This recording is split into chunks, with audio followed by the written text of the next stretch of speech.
د جنرال موبین تازه دردونکې خبرې او ژړا. وایي د پاکستان خوشحالۍ لپاره یې پر ما ژوند تنګ کړی. نور معلومات را سره همدغه ویډیو کې وګورئ او د ویډیو تر کتلو وروسته ویډیو لایک او چینل هم سابسکرایب کړئ.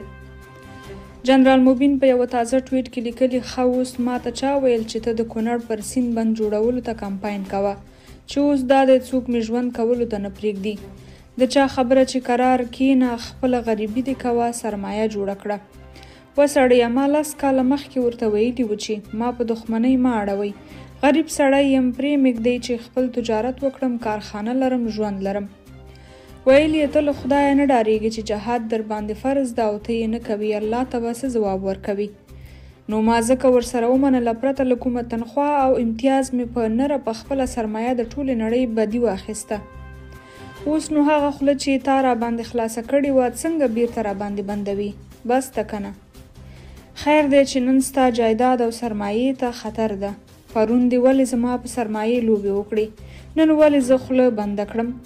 زه ولې نن خاین ته خاین او جنایتکار ته جنایتکار ونه وایم؟ آیا دا هغه دین نه ده چې تاسو یې دفاع ته بللم؟ نن ته تغییر شوی یې که دین تغییر کړی دی؟ پرون دې ټوپک راکولو چې جهاد وکړه. غیرت نه لرې، نن رانه ټوپک اخلي چې ته چا مجاهد کړی یې؟ هو ته سمه خبره کوي. کاش ستا مې هغه وخت نه وای منلی چې ما هر څه درلودل او تا هیڅ نه درلودل.